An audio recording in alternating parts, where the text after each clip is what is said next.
gets to drive the 13 mitigator Ford Fusion. I'd like to thank you for listening to Let's Talk Racing.tv.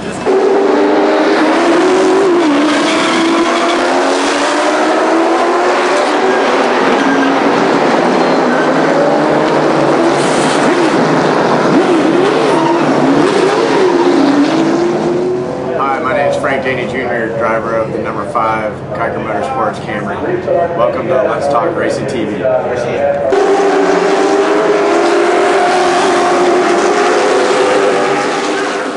With Rockingham Speedway. Thanks for listening to Let's Talk Racing. I'm Tony Peter, driver of the number 17 Toyota in the NASCAR Camp World Truck Series, and you're listening to Let's Talk Racing.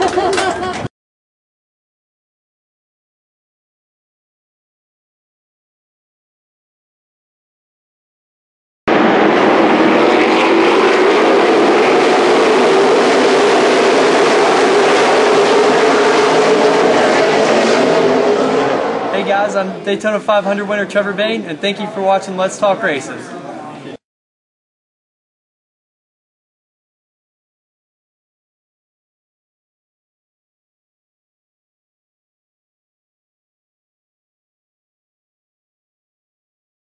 Just have it focused on the Skype. Mm-hmm. There ought to be a way that... Well, now that we're on the air... Welcome to Let's Talk Racing!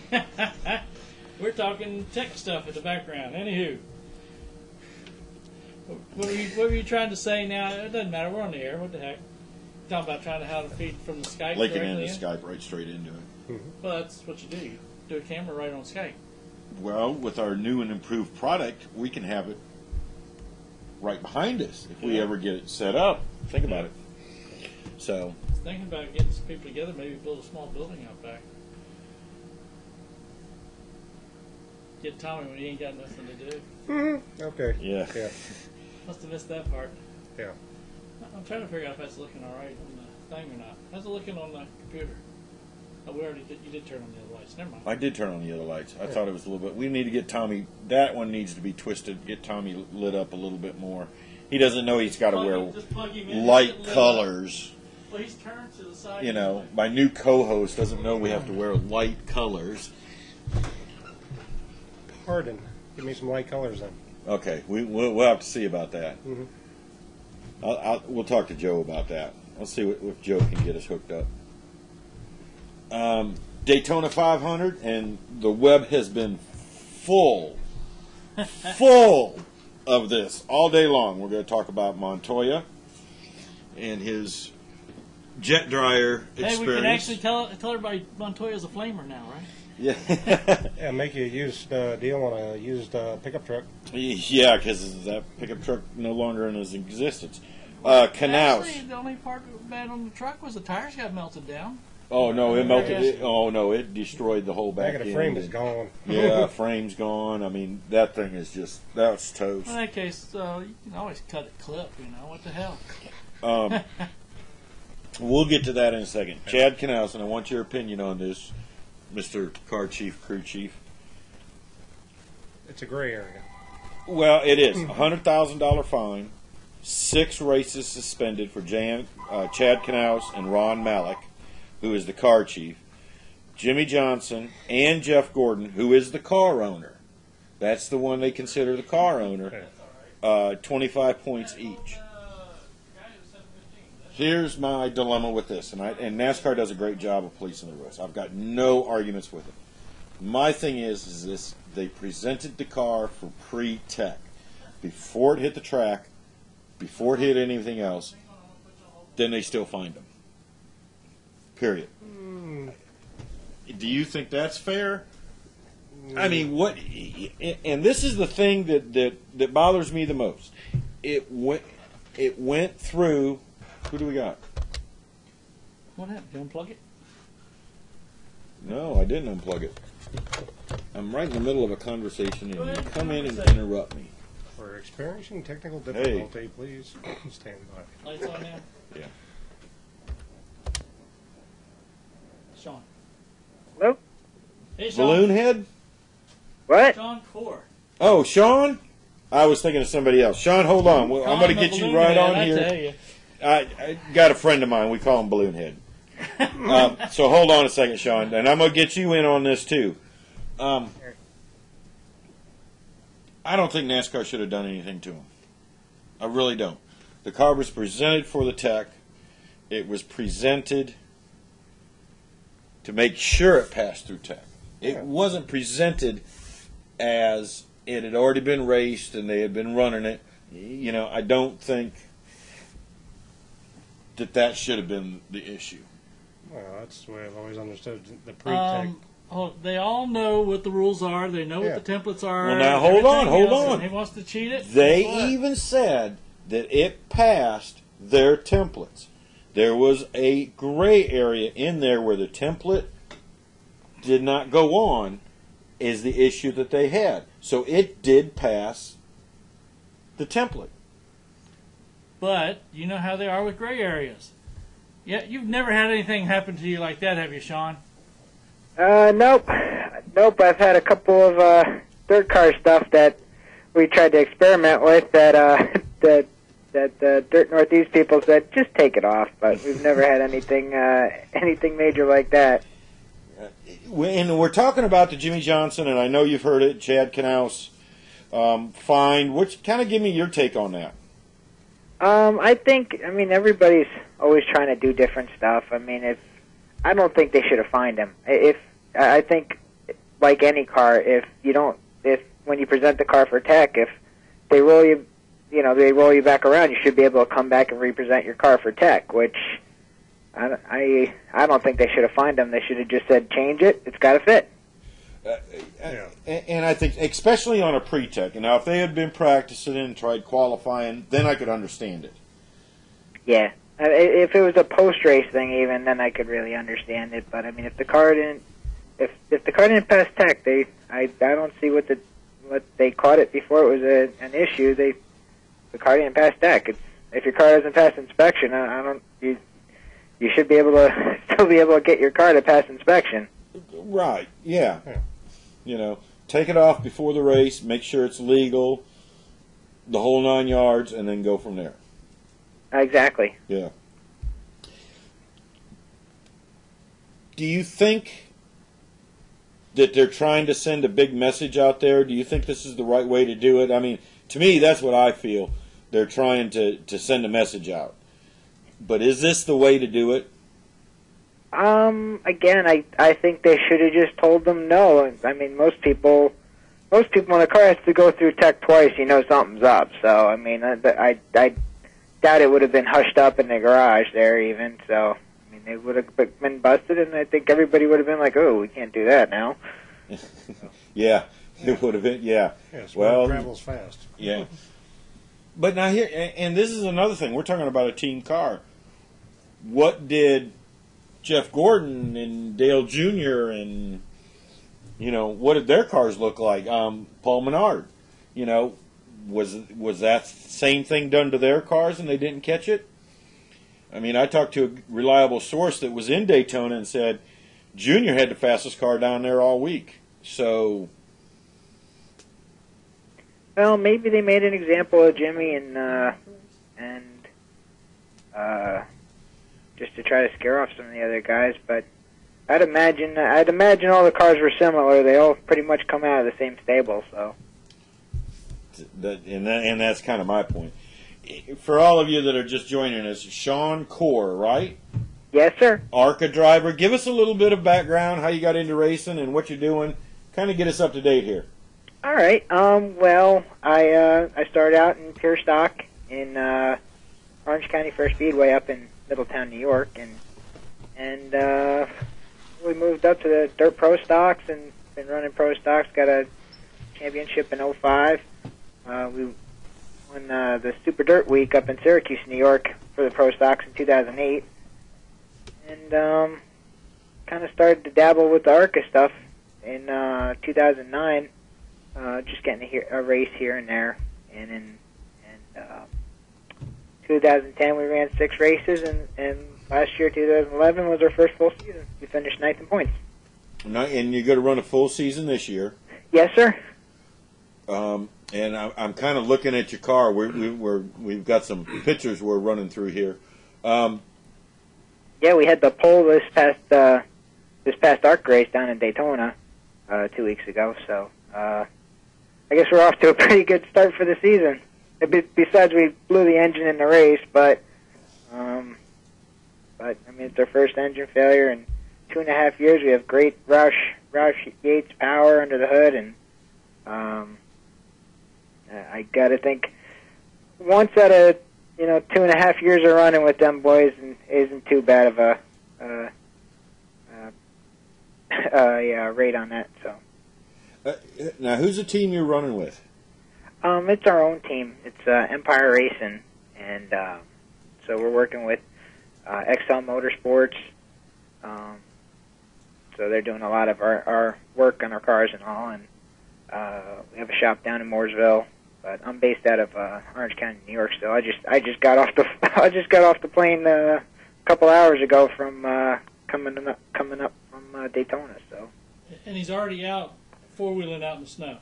Yeah, we got a good dusting. Well, not a dusting. We're up to about 3 inches already of snow, and instead of plowing the snow off the driveway, I figured I'd just kick it off with the snow with the four-wheeler and just kick the sand up instead of sanding.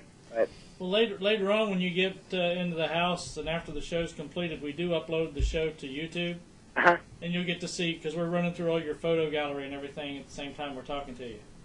Oh, cool. So yeah, good-looking car, Ford. Are they Roush cars or are they old Nationwide cars? What's the deal on that?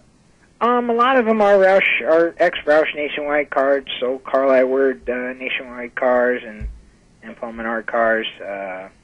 So our short track that we're going to be running at Mobile next week was, I believe, an old Carl Edwards car, and the car we ran at Daytona a couple weeks ago.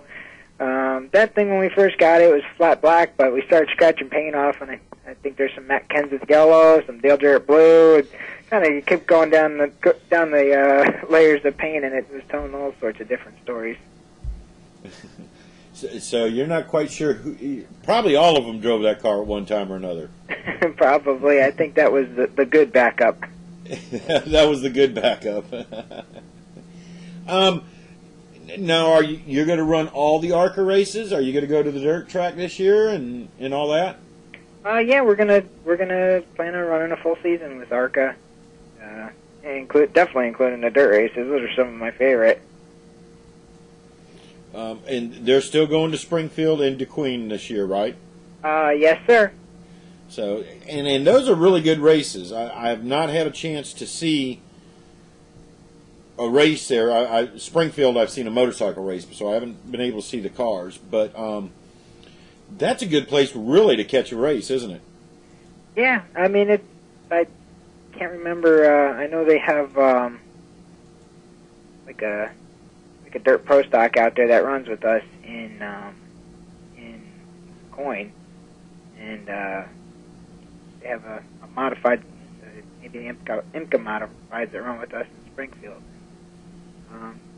Definitely fun to watch everybody running around before we get to go out and play. Yeah. All the races are going for the championship, I take it, this year. You got a pole at Daytona. Was this your first time at Daytona? No, this was our third year at Daytona. So this is the first time we ran this car, though. Last year we had it as a backup car. We had our primary car already set going into the race, and we kind of stumbled on this car and brought it down with us as a backup, and kind of were wondering what it really had to it. So this year we put all our efforts into qualifying with that car, and the car beat our primary from last year hands down. So we made our backup from last year the primary this year, and I guess it was definitely the right move. Sitting here looking at some of your pictures, we were just looking at it. You got a lot of autographs on that car. Can you tell us a little bit about that? Yeah, we had a bunch of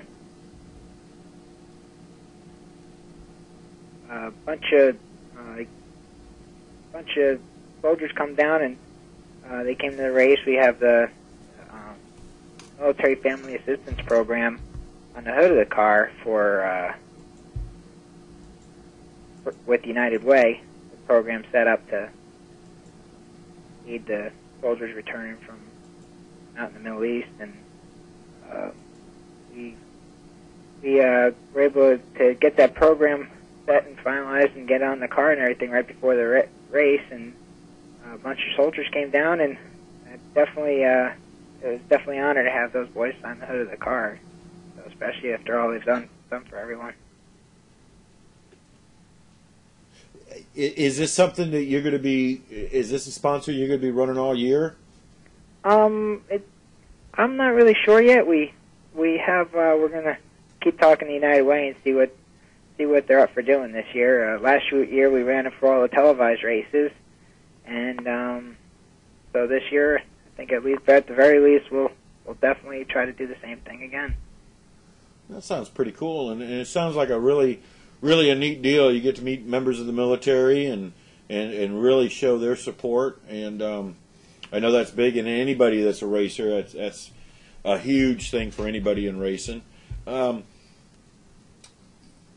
at Daytona, did you set it on the pole? So out of all the 4 races down there, you were one of the pole guys. Did that bring a little extra to the package down there, I guess I could say? Did you get a little bit more notoriety? I don't know notoriety. I definitely had a lot of people pat me on the back, and we were definitely hoping for a lot stronger finish, and the team definitely deserved it than what we had, and it just stinks. It stinks like a $120 part failure cost us the day, but it's part of racing. It's always worth taking the gamble. Yeah. You got to see the last lap melee, didn't you? Oh yeah, I caught I was able to catch the replay of that race on speed, and I definitely got a little crazy there at the end.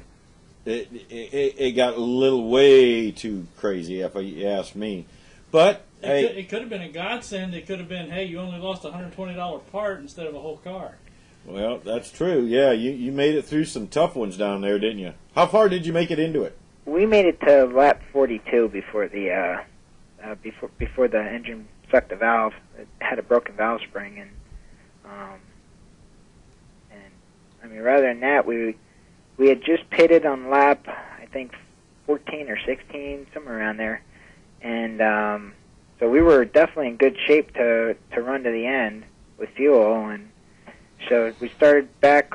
We were I know we started back around 28th or 30th, and we're back up to 14th, and then she just the motor started to miss on me a little, and she started to just drop back, losing power, and finally the engine let go. So you just ran it as long as you could without. I mean, at that point, I was just hoping to eke out a finish in the back, and then the motor finally went. But the good part is we definitely got a really good car going into Talladega. Getting motor for it, and we'll definitely should be. We're definitely looking forward to Talladega. Huh? Well, not too far off. Within a month, I believe. I think it's 2 months away. Is it 2 months away? Yes, sir. We're Mobile. Next track you go to is Mobile. A little short bull ring. How do you feel about going to these little ones? I know you're a dirt guy, so you probably love them. No, I actually had mixed feelings about them. My first time I ever got on the short track last year was over at Salem, and boy, that thing beat me up pretty good. And I towards the end of the season, I'm definitely starting to figure out the short track asphalt stuff. And before that, I only had dirt short track experience, and was actually more comfortable on the intermediate and super speedways. But we figured it out, and going into Mobile, we'll have the same short track car we ran last year that I had pretty good time learning with. So it should be good. I'm looking forward to it. I heard it's a real fast little track. I've heard that too. I've heard it's really quick and kind of tough to get around. It's one of those that if you can get around there, you can get around anywhere. Yes, sir. Yeah. I'm going to touch on this because I got a driver on the phone that was at Daytona, and I'm going to bring it up because everybody wants to talk about it. And we're going to talk about the Montoya episode. Have you had a chance to see that yet? Oh, yeah. As a driver, what's your take about... yeah, he did have... He did have something broke on the car. That's obvious. It clearly was not his fault, but what's it like running around out there when them jet dryers are out there? I mean, do you, as a driver, do you ever get nervous with them guys being out there? I mean, no. You're normally under caution. It's not like they're running out with you under green. I think that was just a freak coincidence. Just kind of. I think that the jet dryer was in the wrong place at the wrong time when once car decided it didn't want to live anymore. Yeah, and they showed a picture of them cutting it up to try to salvage it down at Ganassi today, and man, is that car tore up. Oh, yeah. It looked it. Probably have the driving seat left over. I got to ask you this, and we know this from when we were down in Martinsville, and I don't know if a lot of people know this, but tracks own, like Daytona will have like 2 or 3 jet dryers, but then they bring in ones from other tracks. From other tracks. That one actually was a Michigan truck. Did you see the writing on it? I wasn't looking. It was for Michigan International. Actually, I wasn't sure. I thought it said TSS on the hood. They kept saying Michigan, but I thought that'd be Talladega Superspeedway. On the roof, I mean. The ones that I saw in was Michigan International. It had MIS on the side of it, but now, like when we go to Richmond, we see one from Dover, Martinsville, and there was another place that I think it was Charlotte. Maybe it was a Charlotte truck, and then Richmond had one, of course. But I think Bristol has theirs too. Yeah, Bristol has their own. Who's going to replace that? Well, I mean, I know NASCAR's in with Nationwide. Maybe they already had a insurance plan on it. Well, now remember, when you sign into the track, you sign a waiver of everything. Well, but now this is a worker though, and I know from past experience that is a different insurance. Yeah, they do have. They'll have all that stuff insured. So I'm sure the guy is taken care of. But I thought it was kind of funny. I was sitting there watching it as it was. I said, "Who's going to pay for this?" Yeah. Think about it. It ain't coming out of my paycheck. It ain't coming out of mine. Yeah, and the poor guy sitting in it, he was just sitting in there, and he wasn't running that fast. Yeah. And all of a sudden, whammo, a car hits him at about 100 miles an hour. Yeah, I mean... I'm sure the guy behind him said, brace, brace! What? Or you're just sitting there, and all of a sudden, you just kind of glance out of that side view mirror, and all of a sudden, Well, he's sitting in there, and he's probably got headphones on. Because of the jet, well, and the jet noise, he would have never heard Montoya hitting. Yeah. If he was looking in that mirror with I think a couple 100 gallons of jet fuel and the tank hanging off the tailgate of that pickup, I got to think he was doing more than just bracing. yeah. He had a few nasty words. He's gonna launch my ass into space over this one. So, but. Yeah, and that was amazing. And I got to, we've been to NASCAR tracks, and they do an awesome job. Clean up, getting them dry. NASCAR busted their ass all week to get that place right. And they did an awesome job. It took them 2 hours, but 200 gallons of kerosene, and it's not like a dirt track. And, Sean, you've been to dirt tracks. How many times have you seen them burn fuel off just to go back racing? I've seen that a bunch of times. I remember I was waiting to go out on the track. All of a sudden, there's a big fireball, and the front stretch is on fire. And after it burnt out, we were ready to go. Yeah, but you can't do Daytona. You couldn't do it. They did seal it. Now I wonder if they're going to replace that asphalt in that They're corner. going to have to. Yeah, they crystallize that asphalt. Yeah, I hope they don't just patch it because the pavement there is just so smooth right now. I hope if they do it right and do all the way through turns 3 to 4. What you got to run last year on the brand new surface. How bad has it aged not bad at all. I ran the year before they redid the surface, and I mean, you could. It was definitely rough. I mean, it shaky in a couple spots pretty good. There was a washboard coming off of 2, and there's a good little hop coming off of 4 that you just kind of stuffed at your brace as you were racing. You just knew where to aim the car at that point. And now it's just it's pretty good. It's the backstretch there. I swear was paved by the Florida Interstate System, so it's really smooth and long. Pretty good to run on then. Kind of puts a little bit of driving back into it, doesn't it? Yeah, it's definitely a lot of driving.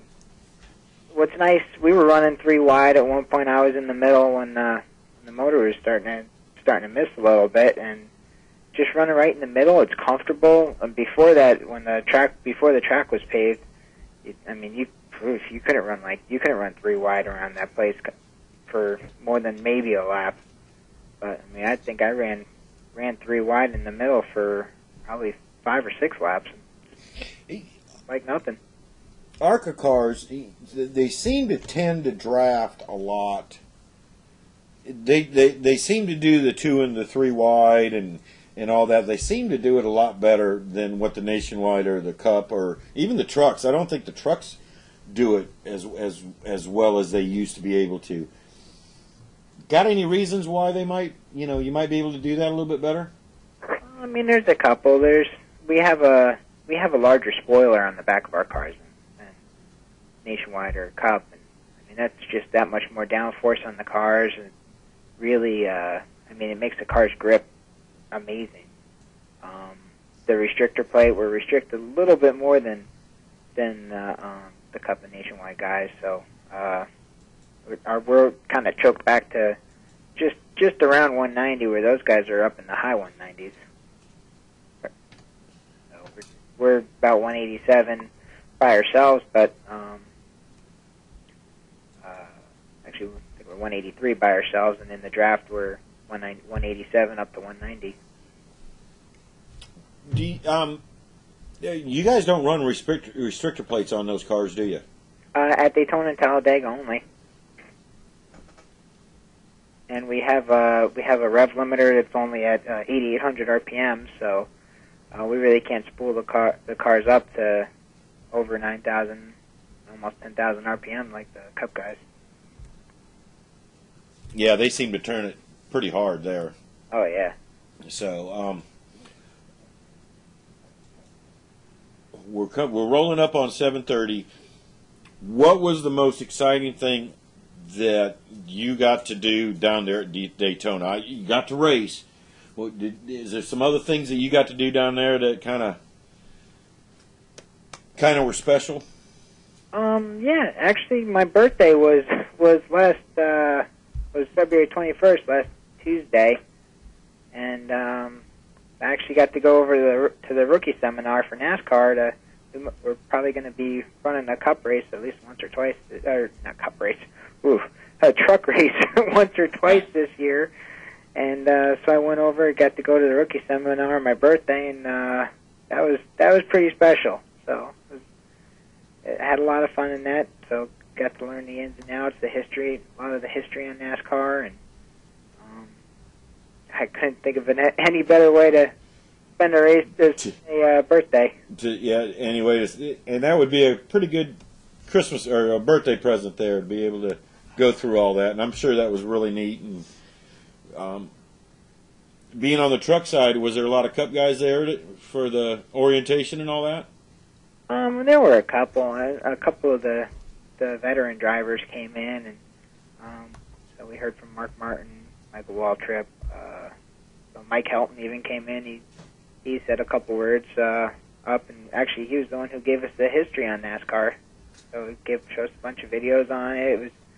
It's definitely it's really amazing to look at the amount of history and what goes into the different rules, regulations.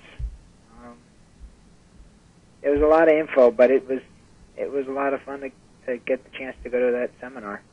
Yeah, I'll bet it was. That would be that would be enjoyable for anybody to go to. Yeah, I definitely think if anybody had an inkling of a passion for the sport, that would be entertaining. That would be highly entertaining. Well, listen, Sean, we're going to let you get out of here. Let's get your sponsors thanked, and we'll let you go back out and play with that four-wheeler. Yeah, I got to thank everybody, Ford, all the boys over at Ford and Roush Yates for helping us out last week, and XL Motorsports, United Way for coming on board, Nesco Bus and Truck Sales, and just everybody else who made getting down to Daytona for us.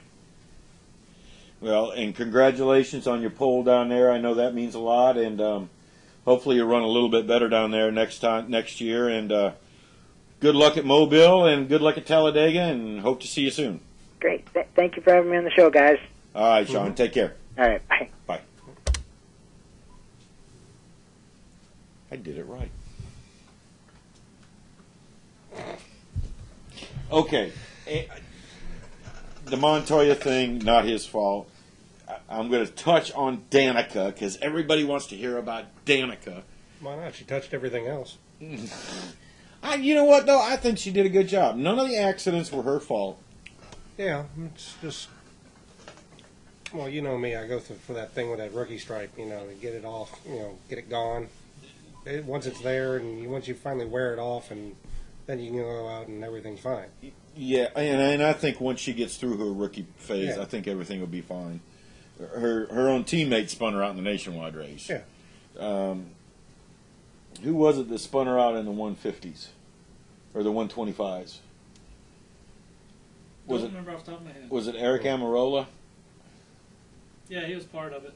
I think he was part of it, and I don't think that was just kind of a oh shit thing. Definitely was not her fault. I don't think the Cup race was her fault. Yeah. The 500. So she didn't get to do all the laps she wanted to, but I think she did fairly well. Yeah, and then especially that last wreck on the end where she just squeezed through the two spinning cars. Wow, was that incredible or what? That was just pure luck. Yeah. Pure luck. Okay, I don't have to answer it. We got to put... Hey, hang on, let me switch you over.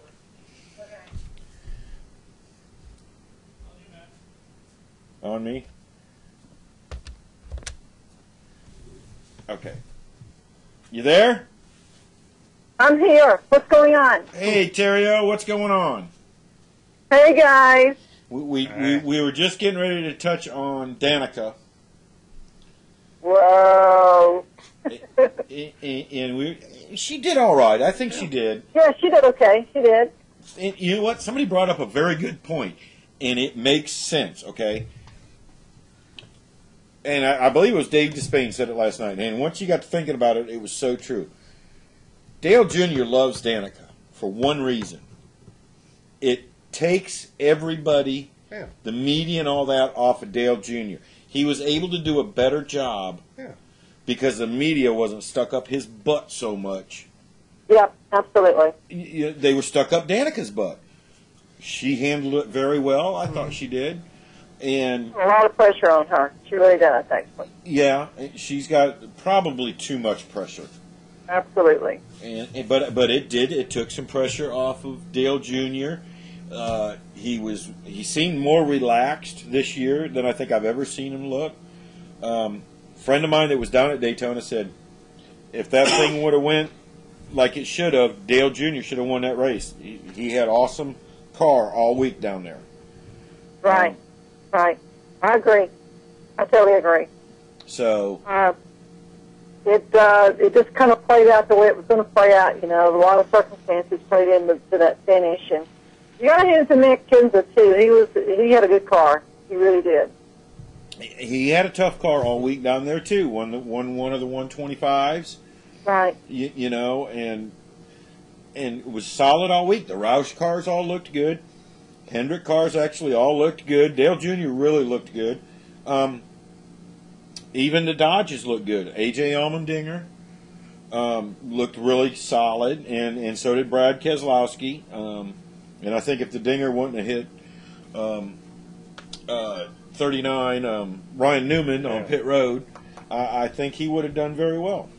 I do too. Yeah. I do too. I got to bring it up, and everybody that knows me knows that I am not a Busch fan. Kyle or Kurt.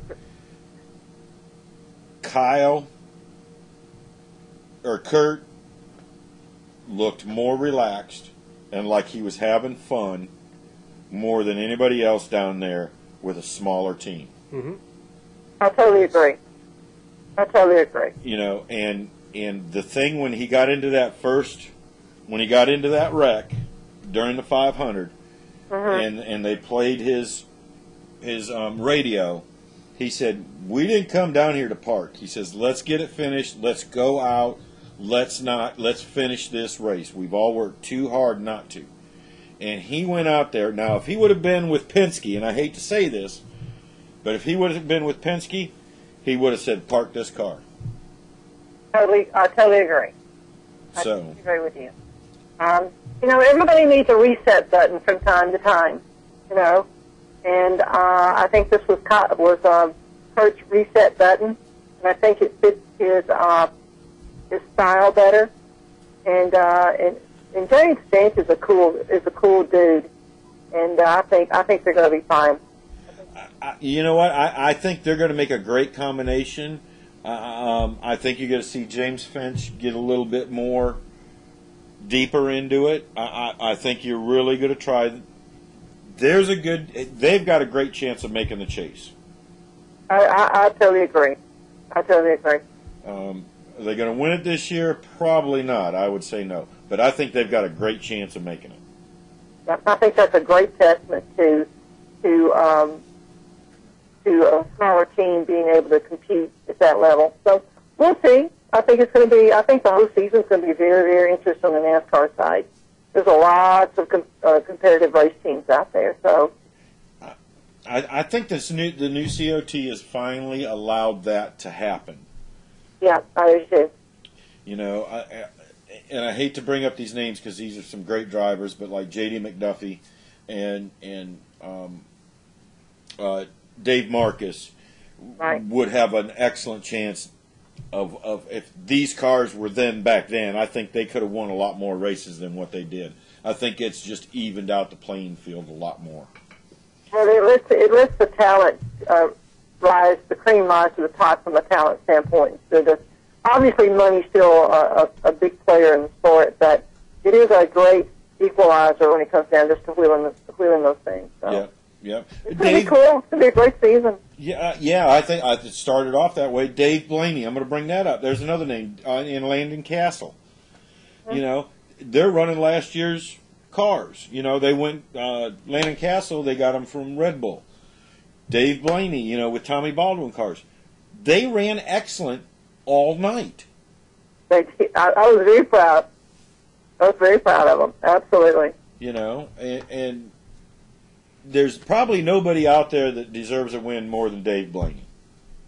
He just deserves one. It's amazing that this guy has not gotten one through the years. But, you know, he's been one of those drivers that kind of got started later on the Cup side, and he just hasn't been able to lock into a team that would, when he was with Childress, he was knocking on the door. But obviously, you know, that was just a one-year deal, so he didn't get to finish it out, you know? Yeah. And so, yeah, I like to see him sneak in and grab one before his career's over with on the Cup side. The way they started out this year, you know, he's going to put himself back in the top 35 in points. I think Ollie's Bargain Barn signed on for 2 or 3 more races.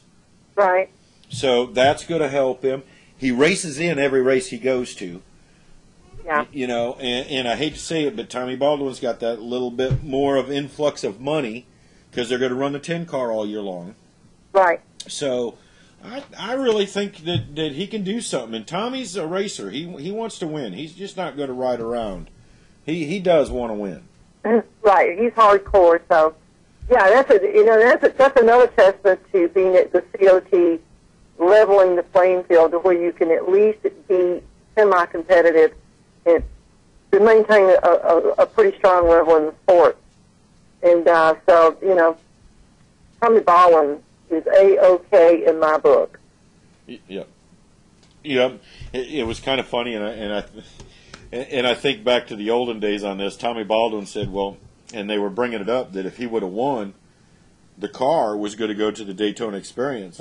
And Tommy was like, well, I need parts off that car to go to Phoenix, to put on the Phoenix car to go to Phoenix. You know, what the hell am I going to do?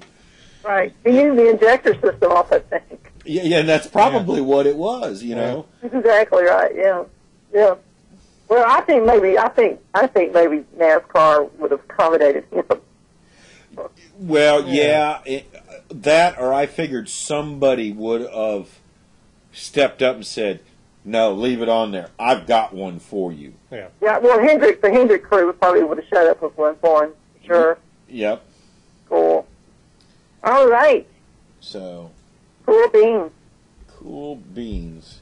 You know, I'm going to ask you about this, Terry, and I've asked everybody else has kind of given their opinion. What do you think of the Jimmy Johnson fines or the Chad Knaus and all that? Well, you know, I think, you know, I've actually been pondering that ever since that little situation transpired down there. And that's, you know, that whole greenhouse area is a place on the race car that NASCAR was adamant about not messing with.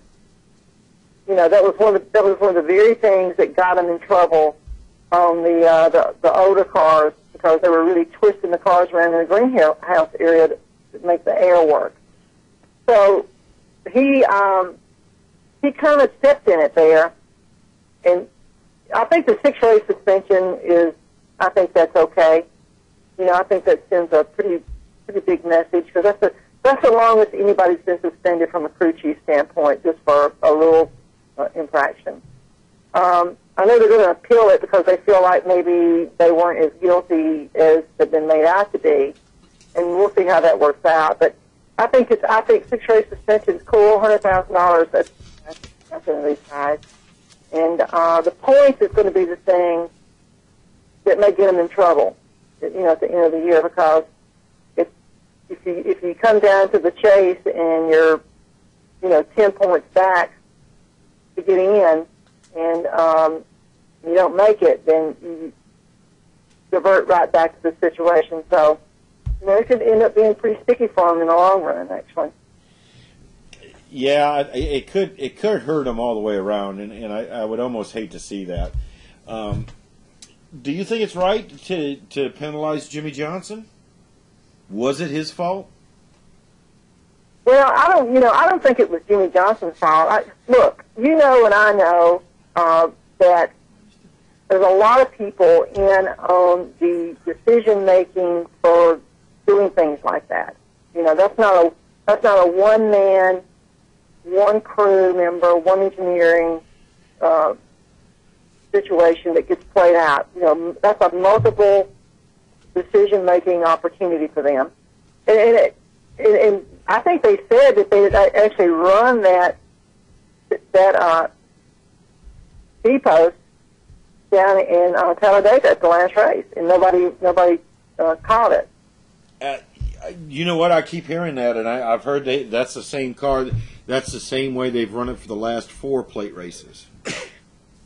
Well, obviously they felt like, you know, if they felt like they were in a little over the gray area there, I know they would have changed it, but they felt like they were getting away with it. But I don't think it's Jimmy Johnson's fault. I don't think you can. It'd be like saying it was Dave Blaney's fault, you know, or it was Matt Kenseth's fault, you know, for X violation from a mechanical standpoint, engineering standpoint. I guarantee you that Chad Knaus, the car chief, the engineers, all knew what they did because they were looking for something, obviously, you know. But what they gained out of it made me heal the beans. I don't think it gave them an aero advantage at all. I think they were just messing around with something. They should have just left it alone, you know. But is that racing? I mean, if they would have left it alone. Yeah, sure. I think if you're looking, I think anytime you play within a perceived gray area until if Chad thought this was a gray area and he played in it, obviously he didn't feel like he was cheating. He felt like he was manipulating that no man's land, so to speak. And obviously NASCAR didn't think it was no man's land.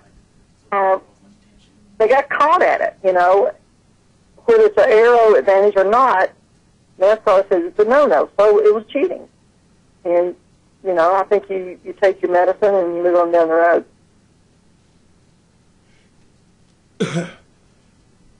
They presented this car, and this is my beef. They presented this car before they went racing, before they even put it on the track. Right, right. Do you still think it's fair that they fine him and all that? Well, you know what? I'm like you. I think I'm leaning where you're at. I think if you get caught afterwards, after you've been out for qualifying and after you run the race, I think that's almost a death penalty, so to speak. But I think if you get caught trying to get through tech, I think they ought to just let you roll it back out and fix it and then run it back through without penalizing you. I've always felt that way. You know, turning up through karting and midgets and sprint cars, not so much the sprint cars, there's not so many rules there. But coming up through karting and the midget deal, when you roll it through the box, if it didn't fit, you rolled it back out and worked on it, and then you rolled it back through until you made it work. Exactly. Yeah, I mean, I've seen it. Matt's seen it. We'll be down at NASCAR Cup races. Car has an issue in one of the sections. They kick them out of line. They take it back to the hauler. They fix it, and then they do the whole thing all over again. But they don't get fined. I agree. In fact, they did that. There was a race when they were trying to get Kurt Busch's car through the check for qualifying, and it was in the chase. They were trying to get the car to check for qualifying. This is after it had already been presented for for practice and testing that morning, and they had to roll it back out of the box because it was something was askew on the rear end. They just made them fix it. You know, they didn't say. Well, I think that was Phoenix, and I think isn't that when Kurt went off on right. the reporter? Right, that's what it was. It was just so. Yeah, I think. Look, if we think there's consistency involved with something that NASCAR does from a rule standpoint, we're living in fantasy land. They make decisions on how they feel at the moment within the gray area, and obviously, just ticked them off, and they went for it.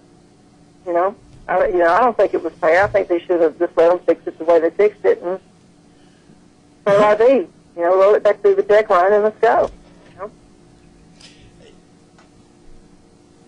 But, okay, and this is devil's advocate, and I hate to do this. Well, I was going to do it if you didn't. Go ahead. He's been caught before. This is the third year in a row he's been suspended at the beginning of the year for trying something? Pretty much. They suspended last year, but year before they got caught doing some stuff, and of course when they're out at Sonoma when the DOT was new and fresh, he and Latart got suspended because they were messing with the front fenders a little bit. And that was a gray area too, actually, when they got caught. I think it comes down to creative engineering has always been a part of the sport, and it's always been a really, really cool part of the sport. And and I think these really good crew chiefs and engineers, they live to look for that little place that they can massage those cars to make them go faster. Everybody's trying to do it. What NASCAR is trying to do is put the fear of God in these guys to stop messing around with things they don't want them messing with. But I think they got the box a little too narrow right now, actually. Well, you think they need to open it up a little bit? Yeah, and I think there's a little too much. I think they're a little too paranoid about this. But what are you going to do? It is what it is with them. Well, we all know there is a process that if you want to send something through NASCAR to make sure it's okay, you can do that ahead of time. And if you want to take and try to squeeze something through that is a gray area, then you're rolling the dice. Right. And so if you get caught and they say, no, we don't like it, look at the oil pans last year. Exactly. And then they turned around. Well, and now they wait a second. They turned around and got authorized. No, they didn't. I heard they had. The Toyotas? No, they did not. And there was more to that story than what we knew. But anyway, it was still the same scenario. They tried to sneak something by through the gray area, and NASCAR said no. Yeah, exactly. They also did not suspend their crew chiefs either. No, they didn't. And for what actually happened in that scenario, they should have been. I totally agree. So, and without expressing too much, I'll fill you in on that one later. We hope Mike Helson's not listening to us tonight. Well, and I'm not cutting NASCAR down. I'm really not, because No, I think this is a great little. Yeah, I totally agree. they do a great job. They really do. Are their penalties a little too stiff? In this incident, I'd say yes. But that's my opinion. Sure. They've got one of the best racing series there is. There's no argument about it. The Daytona 500 was probably one of the most entertaining. Now, I'm not going to say it was the best Daytona, but it was the most entertaining. Just needed lots of marshmallows, though. I mean, geez. Lots of well, the funny part I liked about it was, and it didn't make the broadcast. Yeah. But there is a YouTube video of Brad Keselowski and Dale Earnhardt Jr. racing to the bathroom. Oh, yeah.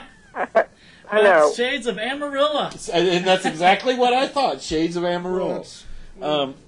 Like the first time when they had everybody parked out there. Next thing you know, it's like everybody's standing around, and then next thing you know, you start seeing drivers like talking to officials like, "Where's it at?" And it's like, well, yeah, and we saw Danica walk off. Yeah. They showed her. They didn't show where she was going. Oh, but yeah, you but knew you had the idea. We knew what the idea was on See that. where she was going. Yeah. I'm surprised Keselowski didn't take his cell phone with him to Twitter while he was in Well, Toyota. he did. He had it. And NASCAR brought that up today. There was talk of fining him for having his cell phone in the car. And NASCAR actually released a statement today saying there's nothing wrong with it. Exactly. Yeah, not yet. Now, hold it. Here, I thought of something. Okay. Now, they said you cannot talk to the other drivers. Okay, what's to keep you from having a scanner to where you can listen to the other drivers? Well, okay, do you know what they ended up doing? You didn't catch that, did you? The spotters had scanners on them, which is legal. Yeah, which is basically the same thing, but takes a little longer. So what they would do is, if Tony Stewart was pushing somebody, they would scan, pushing his driver, they would scan Tony Stewart, and Tony, or whoever it was, would just pop up and say, we need to go to the outside, or we need to go to the inside. The spotter would hear it, and then they would make the move together. But, I mean, the drivers could have done the same thing. They did not say you couldn't listen to the other drivers. They said you couldn't talk. Now we're talking gray area here. So well, they're not. They're only allowed to have the two radios that are only programmed in to their. Well, you can build a radio however you want to. If you want to throw a scanner into it, you can. There's an app for that. Yeah. There's an app for that. Yeah. But but NASCAR does monitor every single buddy down there. They monitor all their. So if they were doing something like that, they would catch it. That's easy. But they couldn't say anything because they told them directly you can't talk to the other drivers. So I can't. You didn't say anything about I can't listen to the other driver. As long as you're not talking back and forth. They are listening through the spotter. But I'm just saying it would be much easier if I was behind Tony and I've got a scanner. I've got it set to Tony's frequency. And he says, okay, I think I'm going to move right. And then you know that you can go right with him when you see him start to go. Right. I'm surprised somebody hasn't come up with an idea of putting little lights up in the top corners of the deals with a turn signal. We're going to go left. Lord. We're going to go right. And just little LEDs up in the corner of the back windshield. That's a good idea, Matt. Isn't it? And you know what? After this, and with all this pack racing, they need to put the third brake lights in. Jimmy Johnson might not have got plowed if there was a third brake light. I think it was too close for that. Yeah. Wouldn't have a chance. But, talking about the LED thing, because you can put sensors on the steering wheel, and as soon as you start turning the right one comes on and turn it to the left. No matter what position you're in on the track, even if you start to kick a skid, you start drifting through, you're going to turn to the right, and you'll see the right LED going. So the guy behind you knows you're steering that way. I'm going to shoot my ass to the left and make sure I miss. Hey, it's not a bad idea. And it could actually be a safety. If they could write it up as a safety procedure, then it would work. It would be just fine. NASCAR would probably let it fly right through. Yeah, and it is. It would be safe. There you go, Terry. Write up something. Maybe you'll get paid for it. I'm already on it, guys. Okay. Doc left me some questions here, actually, to ask you tonight. So, Okay, let's do it, baby. Terri O'Connell, you've been working on your updating your book. How's that been going? It's great. It's very controversial now. You kind of opened up the doors, didn't you? Being controversial, it went to, now it's going to be like backflipping down on it controversial. No, I've just been working on stuff that we edited out of the book in the beginning and going back and working on that kind of stuff. And, there's been new stories that's transpired ever since, it came out. So I've thrown some of those up in there. They're really kind of cool. But also some of those are about you guys, so be careful. Uh-oh. Now, those of y'all watching, we do have a picture of the book on the screen, so just check it out. Search on the internet. You can get it on eBay. You can get it on some of the Go Terrio sites, stuff like that. It is downloadable as a PDF. So, and if you get it on eBay, you can get it as a hard copy, and Terry will autograph it. Exactly, exclusively. Exclusively. Exactly. But yeah, just working on that. This is things, Matt, I've talked about it. There's some things I wanted to do to it, and I see there's some really cool stuff at the back, more photographs, and cool racing stuff from through the years, and that we didn't put in the original version, and just really kind of put the exclamation point on a couple of stories, and sometimes it just took a sentence or two to kind of put a different bend on it or put a little bit more emotion into it, just things of that nature, and just, a couple of little, I had to vent out a couple of little things. People had some stuff coming, so I had to throw that up in there too. But it's kind of cool, it's getting all 5-star reviews, which is really, really good. I'm very, very happy from that and appreciative for people who, take the time out to send me these reviews, which is very humbling, actually. So that's what I've been working on that. I've been working on a lot of new cool artwork, getting ready for the season, and working with Scott Gappin out in Knoxville. We're getting our sprint car program up. I'm going to go out there in April and kick that thing off, and still working on the American Le Mans stuff. So we're just busy, really busy. You just touched on a couple other odds of them, but I'm going to ask you about this. And all he did was he put, "What about Jobs for America?" Yeah, we got we came up with a really cool concept. It's called Jobs for the American Spirit, and we're going to promote that all year. Just bring awareness to the fact that we want to get people in America back to work. And I think the more we talk about it, and the more we present that idea, it will create, a mindset that we really need to focus on that. And so we've got some really cool artwork clipped up. We've got to get it finished up and get some details and patches and banners and stuff made up that we're going to have around at the racetracks all summer. And we really want to focus on, every community, whether it's in Hampton, Virginia, or Knoxville, Iowa, or, Memphis, Tennessee, or Chico, California, wherever you're at, but these communities have been hurt by this economy, and there's people out of work, good old blue-collar people who need jobs. And I think we just have to really, as a racing community, step up and create, as much awareness to that, and who knows, somebody who's watching us race on TV or in person can see this promotion and say, hey, I need to do more, so I'm going to go out and hire somebody today.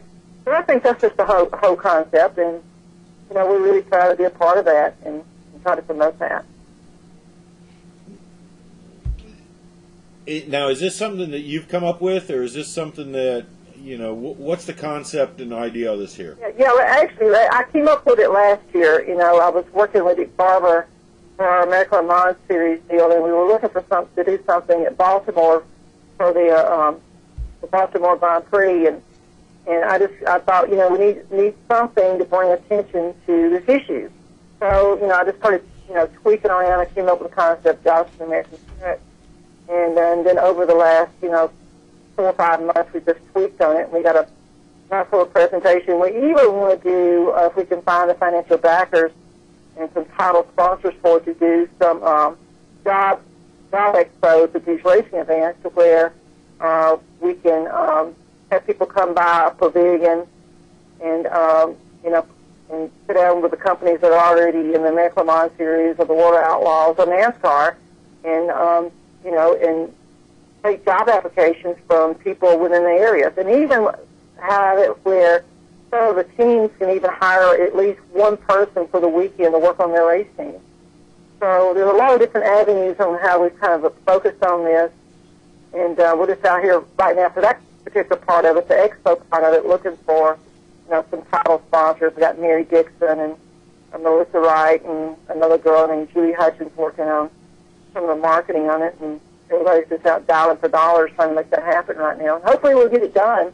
You know, we got a little late start, but I think maybe by Long Beach we'll have some part of it put together. If not, we're going to really focus on the Baltimore Grand Prix and the Petit Le Mans and probably a couple of NASCAR races in the season to do that whole expo thing. So working on things. We know Knoxville's a done deal. You're going to go up there and you're going to run how many races you can this year. I'm not sure you're going to do a full schedule or not. I haven't heard on that yet. I'm going to do probably going to do all the 410 Knoxville sprint car events, which includes all the World of Outlaw races and the Knoxville Nationals for Scott Gappin. And then Scott has already put in about a third of the budget for a truck race at Iowa and a nationwide race at Iowa. So we're just trying to finish out that too. And he said he'd like to get involved in one of the American Le Mans events. So we haven't decided on which one. So, but the sprint car deal is funded, and I'm very excited just to go do that. You know, Knoxville's such a cool place, and I haven't done a sprint car deal in a long time, so I'm fired up to go do that. It'll be cool. Yeah, you'll definitely enjoy that. I mean, I know you've been there before, and I know what you know what it takes to run there. So it'll be a good time, won't it? It takes horsepower. You know, Knoxville does get slicked off, but it's still you got to have some horsepower to get around that racetrack. So it's going to be fun. You know, I'm going to, you know, Matt, you and I were talking about this last fall, and I spouted off to you in a moment of Terri O arrogance that, you know, I would love to go do a sprint car deal one more time. And then it wasn't a week later till Scott Gappin sent me an email wanting to know if I wanted to come out and drive his race cars for the year. It was crazy. It's like, holy crap, I can't believe this. Watch what you wish for, right? You might get it. Yeah. So, I've got somebody asked me up here on the Facebook. I am not in Twitter yet, but it sounds like after Brad Keselowski's 100,000 tweet members there on the Daytona, we might have to. But clothing line, you got a website up yet? For me? Somebody was asking about your clothing line. No, Roger and I actually are working on that, and hopefully by May I'll have the apparel website up. I've actually been working on that here in the office really all week, and I've been so busy trying to get the Rev X Motorsports site up, and also working on the Dangerous Curves book stuff too, that I hadn't had the opportunity to do it. And actually, Scott Galpin today just sent me a message that we got to get busy and get T-shirts ready for Knoxville. So I'm kind of in a panic about getting all that stuff done. But yeah, hopefully by the 1st of May we'll have the Dangerous Curves Society apparel website up and, have 10 or 12 things you can get off of there. It's cool. The thing goes on our Facebook page at Terri O'Connell, and we've got a lot of cool stuff. And I also have a Facebook page called DCS Apparel that they can check out. Got a lot of cool designs up there. And hopefully we'll be rocking and rolling with that for the 1st of May. It's a lot of work to make that happen and have it where you can control it, where you can actually print the shirts and ship them and make sure everything's, handled in a quality control way. I tried to do that one time, and I let it get away from me, so I don't want to do that this time. Make sure it's controlled right. Yeah, because it's a hard thing when you can't put too many different items up on your site, because you can really get yourself in trouble. Because what you fail to realize is that for every design you put up, you got 6 different sizes of it, and you end up with 4 different colors of that. So you end up with 6 different sizes and 4 different colors, which means that's 24 different pieces. Yeah. And if you have 10 designs, that's 240 pieces that you got to keep control of. So you got to really be smart about it, especially on the web end of it, or it'll get away from you. So I'm not going to make that mistake this time. I'm probably going to put up probably 5 or 6 designs total, and we're going to do a lot of cool posters and a lot of souvenir type stuff that you can get too that off of those designs. That's not hard to do. That's just one size fits all. So looking forward to it. It's I think the economy's turning around enough right now too that that you can make it work. It's hard to sell. It's hard in this economy. It's hard to get people to buy $25 and $30 T-shirts. And so we just want to make sure, because you don't want to just give your designs away either. Because you put a lot of hard work into it, and also I like putting my designs on quality stuff. I don't want to put on cheap T-shirts and polos and stuff. So we're just working at it, trying to make it work. Trying to make it work, and from all of us here, we always wish you the best of luck in whatever you're doing. We're going to let you get on out of here, and let's get on out of here. And I'm hungry. Are you hungry? Sure. All right, guys, go eat some pizza. We are going to do that. You take care, Terri, and we'll be talking to you soon. All right, guys. Love you, mean it. Bye-bye. Bye. Hey, let me say goodbye. Shame on you. I know, I talk to her all the time. You talk to her all the time. So, what do you think of the new thing I've been doing today? Do you know what? I like that. All I got to do is get some of the guys that we're going to be talking to have Skype, and we can just set it up. And I think that would work great. There's Hitler's long lost collection. Okay. Never mind. Phoenix this week. I do know that there's a modified race for all you locals, County Line, North Carolina. Modified race. I'm not sure what else is going to be there. Nationwide and Cup at Phoenix. Mm-hmm. If everybody can get there. If ever, yeah, that was another issue.